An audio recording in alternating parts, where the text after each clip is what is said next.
Today is January 31st, 2024. We're having our second in-service of the year, and it's gonna be our quarterly training on choking. So a lot of you guys has had this training already, but so today we're gonna really focus on the technique. We're gonna get up, and we're gonna have you demonstrate the technique for choking, right? So I'm not even gonna cover the contents yet. I do want to see if you guys are able to respond to it. So I want to see the technique without even really talking about it yet. So because what if it happens right now, right? Like today, right, in the morning. What if it happened where your patient started choking? How would you respond to it?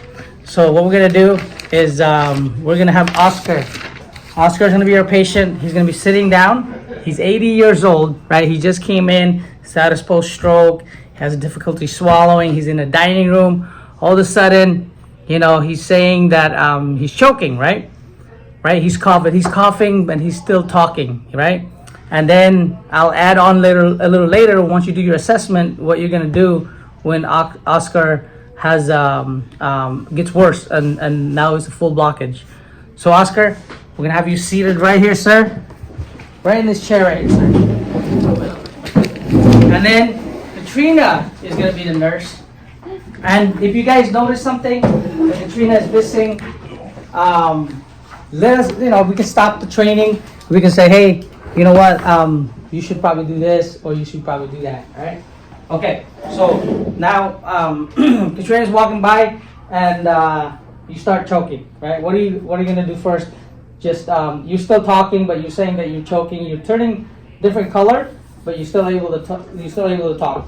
I want to know what your response is, and then how you're communicating with him verbally. Okay, go ahead. Let's start trying to talk to him first and see if he's even responsive, and then if he's starting to change color, that probably means he's choking. Yeah. So he's so Oscar, tell him, Oscar, I'm choking, and then he's kind of turning different color. But he's still verbal and he's still coughing. What is your immediate response to this patient? If I can't take enough time like that, start doing back blows to try and clear it. Okay, so it's partial right now. You're still gonna be doing back blows? It's partial. He's still talking. He's telling you that I'm choking. So here's the very important part.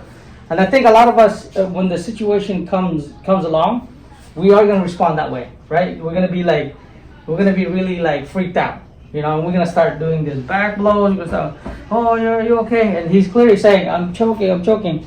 But the piece of food or whatever is stuck on there, if you allow this person to just cough it out, a lot of times it comes out, so it doesn't become a complete blockage, right? Just imagine a little piece of food, right? And it's stuck in a windpipe, right? And but it has the tendency to basically block it fully. So it's only blocking half of the hole, basically. So some of the air is coming in, you're still able to talk, you're still able to breathe, and you're still okay, right? But it creates anxiety for the patient. So what you want to do, if they're still talking, if they're still able to, speak and cough, you just allow this patient to basically lean forward. You're not gonna touch him. Because like I said, a lot of times this piece of blockage, it'll come off. So you can tell your patient, lean forward. Okay, you don't want to do any kind of back blows. This is not the time to do back blows. This is not the time to do Heimlich maneuver, abdominal thrust. Okay, so you can tell Oscar, sir, go ahead and lean forward and just cough it out. So this position right here, you hope that because of gravity, the particle will just come out. Okay, he'll spit it out. Okay, but if that doesn't work, clearly you've been standing here for about 3 or 4 or 5 minutes, and now he's turning red, and now he can't cough, right? Now he's not able to speak, and now he's just doing like this. Okay, this is when you know it's a complete blockage, and this is basically the time now when you say, I gotta act on this patient right here. This is the time for me to start doing the back blows, the abdominal thrust, all the actions that you need to do physically. Okay, so now Katrina, I want you to approach this patient who now has a complete blockage, Tell me how you're gonna deal with it. She's sitting down. He can't get up. Well, what are you gonna do first? And how many cycles will you do? Right? Yeah. Lean him forward and then like right here and like this part of his back, start doing back blows. Okay. All right. Go ahead and show it to me. Go ahead and lean forward. Okay. All right. Is that right, Caitlin? I can go up. Up. Up is good. Up is good. Okay. So your position should be like this. Okay. You have two scapula right here, right? You want to use the heel of your hand. Okay. So what you want is you want to make a difference here, guys. If you're sitting here just rubbing his back or whatever, going like this, he's probably gonna stop breathing pretty soon. Okay. So don't be afraid to go in here. When you use the heel of your back of your hand, you want to hit in the middle of the two scapula, and you want to go in and then up. Okay. So you're gonna have to go like that, and you're gonna have to like hit him pretty hard. That's okay. You know, you might hurt this patient, might have some muscle pain. At least that you saved the patient's life, right? Yeah. You might have a little bit of pain, but at least you're alive, right? So you do that 5 times, all right? You make sure that you have a good footing, right? Just like in baseball, right? You want to wind back, you want to load up. You don't want to be punching. But yeah, go ahead and go and do a nice back blow right here. And you do that 5 times, and then you want to check to see whether it came out, right? If he's still like red and can't breathe and can't talk and not coughing, the blockage is still there. Now you want to go to abdominal thrust. Okay, the main reason why they changed the name from abdominal thrust from a Heimlich to abdominal thrust is because back blow is just important as abdominal thrust. Okay, the guy who initially invented or named this Heimlich maneuver, his last name was Heimlich, right? And but what they don't want you to think is that it's more important to do abdominal thrust or Heimlich than back blows, because back blow is more important. So now it's abdominal thrust and back blows. So you do 5 sets, okay? Check to see he's still red. Looks like he's gonna pass out. Then you do abdominal thrust. If your patient can't stand up, okay, you're gonna have to get position in the navel area. Okay, 2 inches up the navel, and you're gonna have to go push it in and up. Okay, right here, find it, boom, up. Okay, and you're gonna have to do that 5 times. Again, it's probably gonna be painful. Okay, but this patient, you're trying to save a life of a patient who might die if you don't do it correctly. So if you got to, you can go like this, or you can sit down like this, and you're gonna have to push it up. Okay, and a lot of your patients can't stand up.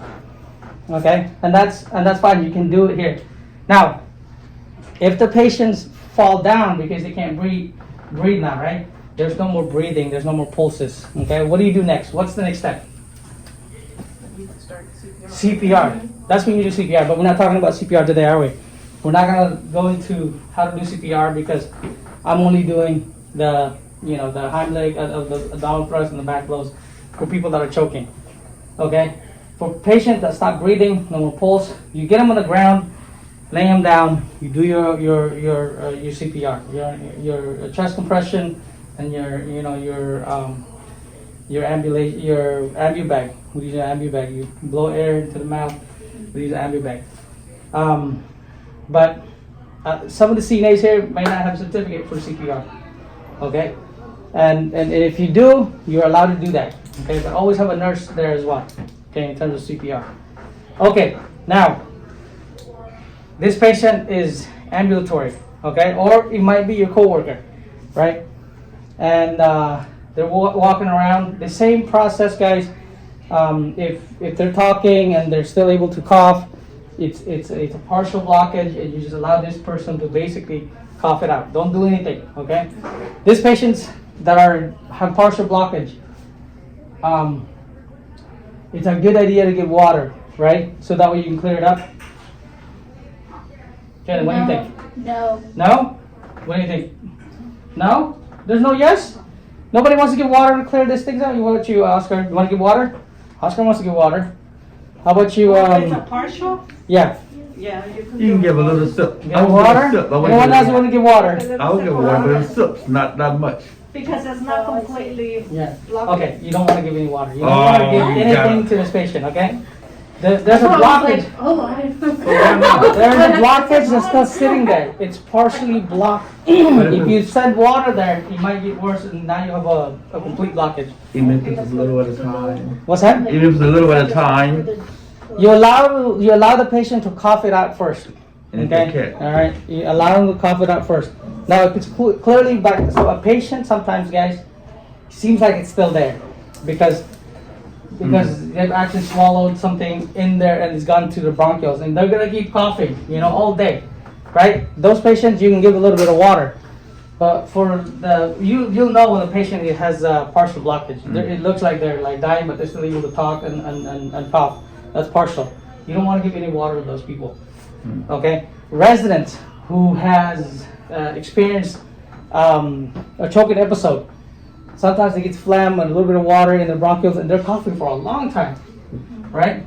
Try to avoid giving them water, but you can give a little bit after we know that the blockages is gone completely. Okay, but at the beginning of the phase of the choking, you don't want to give anything. Okay, so the same thing here. We're gonna have Sylvia. We're gonna have you. You're still gonna be the patient. Okay. So let's just say it's Oscar. He's walking around now. Let's get out of Oscar. He's your patient. He's your coworker. Oscar is hungry. He didn't take a break, so he's out there eating something. So he starts to choke, and it's a full blockage. Okay, we're not gonna mess around with partial. We know it's a full blockage because he's oriented. He's not one of our residents. He's oriented ×4, and he can't talk anymore. He's turning red, and he's like going like this to Sylvia. Sylvia, I want you to approach Oscar and tell me what you're gonna do first, and what's the process of I'm getting gonna rid of ask it. him if he's choking, right? So he's saying yes. So then I'm gonna go. He's gonna die pretty soon if you don't act quickly. Okay, then I'm gonna right here under the. You're gonna do abdominal thrust first? The back first. What? Abdominal thrust first. The back first. Abdominal thrust first or back blow? Back blow. Back blow. No, I've got like. Oh no, abdominal thrust should be. Okay. No, I'm gonna no, go go. up, right? Cause you already I don't went know. forward. I don't know what you're doing here. What are you doing? Abdominal thrust? You're doing abdominal It thrust. should be First. She wants to do abdominal thrust first. Okay. So let's take a look at Sylvia's positioning here with her feet. We got a full blockage here. Oscar is choking, and Sylvia is gonna do abdominal thrust first. Okay. So go ahead, Sylvia. Let's see where is that. Where are you positioning your hand, and how? Show me how it's done. A little bit under.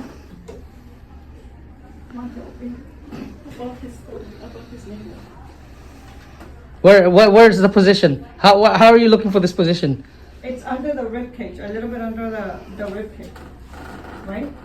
Underneath the rib cage, yes. Because if you go right on the rib cage, you'll snap his rib cage. No, You don't want to a do little bit that. Under. Underneath the rib cage, 2 inches above the navel. Okay. They- All right. So 2 inches above that, and then how are you gonna position your hand? This is why we have this training, right? Okay. Let's go ahead. Let's see what your hand. Where's your hand? Right here, Okay. And then how are you gonna do it? and then I'm gonna go. In and up. What about your foot? How are you doing your foot? Like this. Okay. All right. Okay. All right. All right. Sylvia, go ahead and take over my video real quick. All right. So if Oscar was choking right now, it's a full blockage. What I'm gonna do is I'm gonna take over this position right here. Right. He's gonna be anxious. Right. And I'll say, sir, Oscar, I'm gonna help you out. Let's go ahead and spread your legs like this. Okay. If you're wanting to do the abdominal thrust first, you want to do 2 inches above the navel, right? Okay, and you want to put your thumb in like this. Okay. Make sure you position your feet like this, so that way if he falls down, you can get a hold of him. If you're going like this, you're gonna fall down with him. Okay. So grab a hold of the navel. Make sure you're underneath the rib cage, because if you go right on the rib cage, you crush his rib cage. Okay. So right underneath the navel right here, and you have enough. You want to create enough pressure here. You want to go in and up. Okay, but it's got to be like that quick, like in and up. Okay, and don't be afraid. Now, nobody says you can start. Nobody says you have to start with back blow or the abdominal thrust. If you want to do abdominal thrust first, that's fine. You do 5 of that, and then you check the mouth. If it's not gone, you want to do back blow. Okay? So what you want to do is you want to tell him to kind of lean over. You want to put your hand right here in his chest. The same process. You have two scapula right here. You want to hit this Okay. with the back of your heel, in and up. Yeah, just like that, 5 times. If that doesn't work, you go back to abdominal thrust. Okay, just like that. Okay. Okay, you want to make sure you're able to do that. Okay, physically. Okay, so do you mind if I get that, Ronald? The bag. Throw me the bag in that chair. I'll catch it. There you go, sir. Thank you. You're welcome. Okay, so some of you ladies, I know you're like, man, how hard does it have to be in order for you to get this thing out? It has to be pretty forceful, right? If you're just sitting there and you're going like this, a lot of times you're not gonna create enough pressure to get this, blockage out. You're gonna have two inches above like this, and you're gonna have to do that just like that in order for you to be efficient. Okay? You don't want your coworker to die on you or your patient. Okay? So you're gonna have to do this correctly. Okay, Oscar, do you want to try this? Yes. Okay, so if I'm the patient and I'm choking, Oscar's going to demonstrate the how to do this correctly. Usually you put the belt around here, that's fine. So you're going to find the navel right here, and then you're going to position yourself, right? You want to sit down? Okay. There you go. So make sure your hands are like this, 2 inches above like that, and then your other hand is over your back palm right here. And then you're pushing in hard, okay? Okay. I'm not sure what you're I'll go. saying. You gonna go? Yes. Try it? Yeah, dude. Okay, here we go. Oh, yeah. Okay. Okay, so position your feet and then, Yep. yeah, one Go foot should stretch be your in. legs out There for you me. go. Awesome. All right, where's that navel? In. Nope. I'm dead.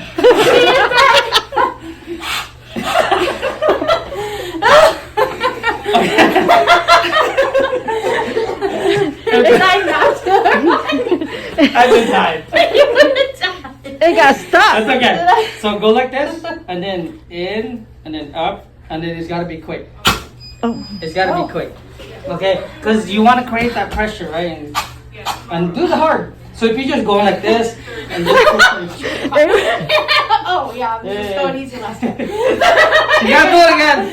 I came back to life, and then 5 minutes later, I'm choking again. And she has to do it again. See if she can revive me. Spread your legs out. Okay, let's see. Come on. 2 inches above. There you go. Yeah! Okay, she got it right. I'm alive now. Okay. Katrina is gonna do back blows on Oscar. Okay, Katrina, show us the back blows when you're standing up and your position, where your left hand should be, where your right hand should be. Right a little bit from here. And then up there. And then hit it up. Yes. So here's the 2 scapula. You're gonna hit right here, up, then and up. Yeah. Then you're starting your hand up. So you're gonna do 5 of that, guys.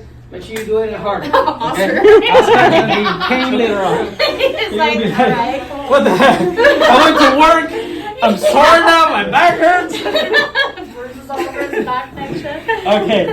So that's how you effectively help your patient, guys. If you have a patient that's in a wheelchair, okay? A lot of times, guys, position the wheelchair against the wall, okay? Because when you're doing abdominal thrust, you don't want this wheelchair to be like moving around from place to place, okay? The same thing, you have a patient that can't get up. Just make sure you're finding that navel area and you're pushing hard and quick on it, okay? All right. Any questions on that? No. Okay. All right. We can go over the test, guys, and then we'll get out of here. Okay. Usually we go over why patients are choking, why the elderly are at higher risk. Today we're really just focusing on technique. Okay. Okay. All right.